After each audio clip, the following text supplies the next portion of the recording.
सियावर रामचंद्र की जय.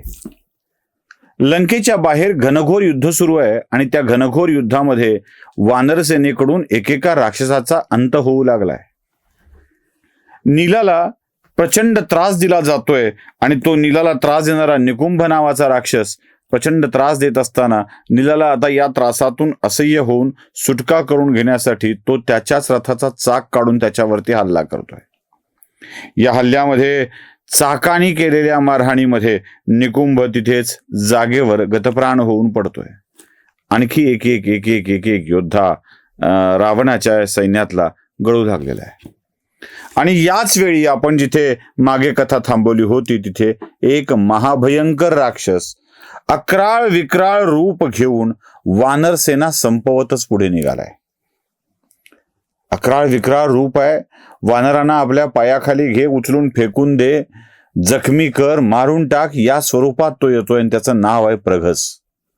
म्हणजे बहुतेकांना असा अक्राळ विक्राळ म्हटलं की कुंभकर्ण आलाय की काय वाटतं. कुंभकर्ण आलेला नाहीये अजून, कुंभकर्णाची वेळ नाहीये. हा प्रघस अक्राळ विक्राळ रूप घेऊन वानर सेनेचा कर्दनकाळ बनूनच आलाय. खर तर एकेका राक्षसांना वानरसेना संपवत असताना म्हणजे अगदी इंद्रजिताला देखील अंगदाने घायाळ केलेलं आहे. त्याला संपातीला 3 बाणांनी घायाळ करून टाकलेलं आहे. प्रजंगाला यमसदनी पाठवलेलं आहे. जंबुमालीला हनुमानाने मारलेलं आहे. प्रतनाला नलानं मारलेलं आहे.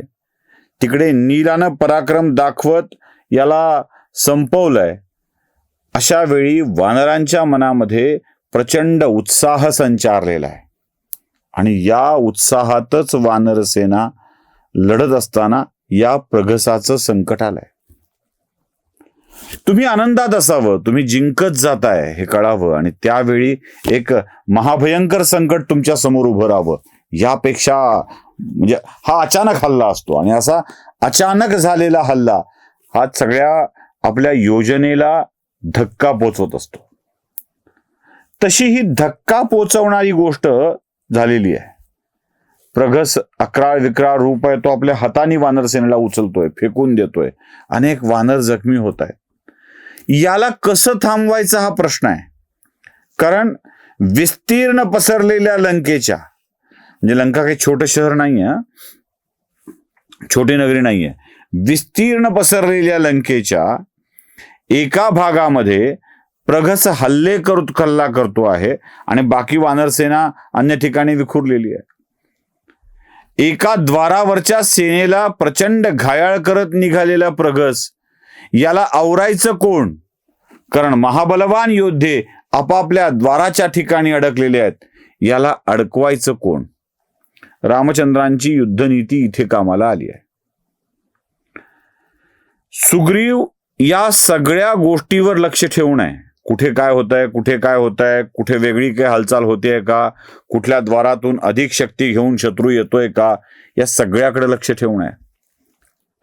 सुग्रीवाच्या हे लक्षात आलंय की आपले वानर सैनिक एकेका योद्ध्याचा पराभव करतायत, त्यांचं आपण कौतुक करतोय. त्याच वेळी लंकेतून प्रघस नावाचा एक महाभयंकर राक्षस आलाय आणि जो आपल्या सैन्याला संपवत निघालेला आहे.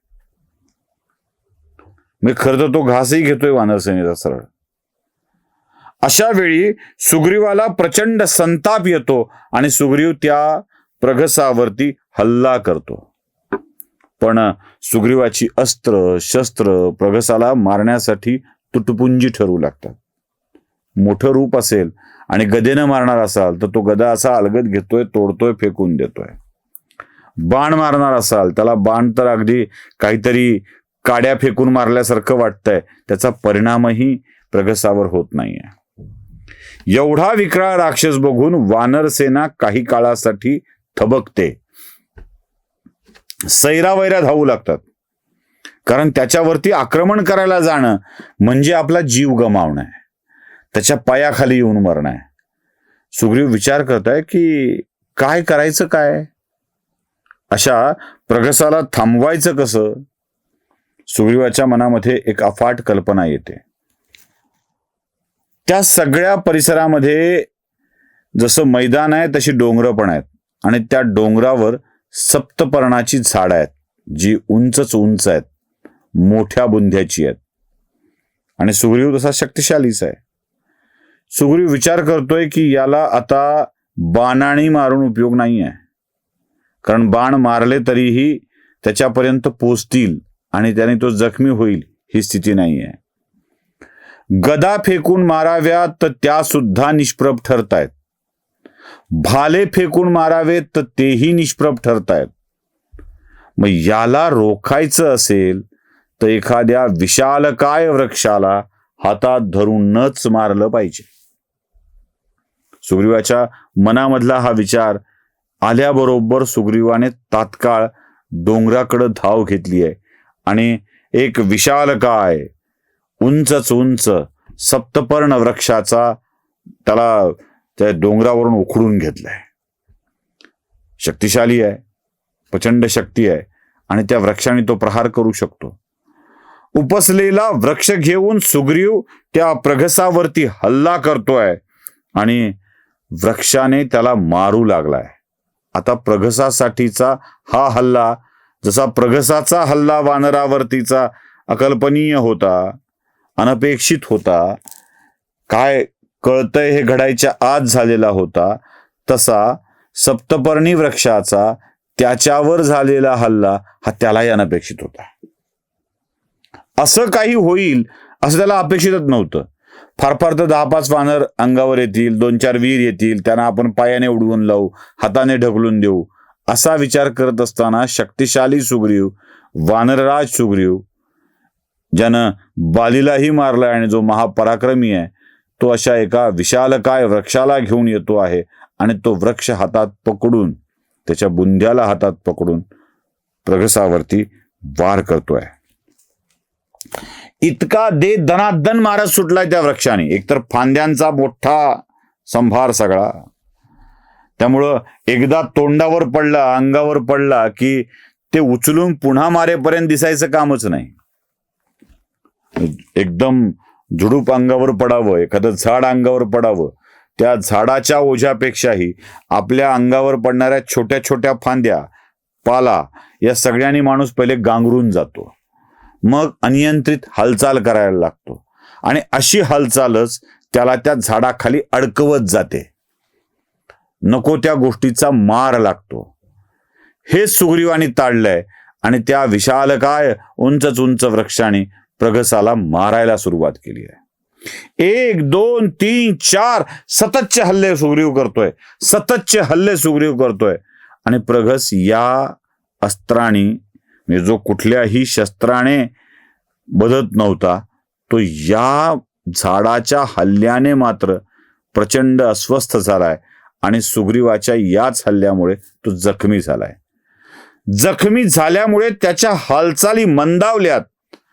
त्याच्या हालचाली मंदावल्याचं सुग्रीवाच्या लक्षात आलंय, पण सुग्रीवाने आपल्या वाराला काही मंद होऊ दिलेलं नाहीये, शांत होऊ दिलेलं नाहीये, कमी केलेलं नाहीये. धाड धाड धाड एकानंतर एक वार सुरू केलेत आणि तो विशालकाय राक्षस, जो वानर सेनेसाठी प्रचंड त्रासदायक ठरत होता, तोही तिथे संपलेला आहे.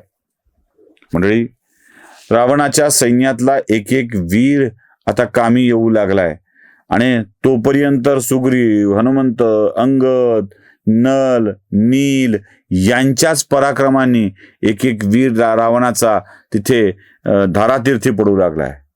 आता वेळ येते ती रामचंद्राच्या पराक्रमाची आणि त्याच पराक्रमाच्या सोबत या संपूर्ण युद्धामध्ये एक मोठा बदल सुद्धा घडणार आहे.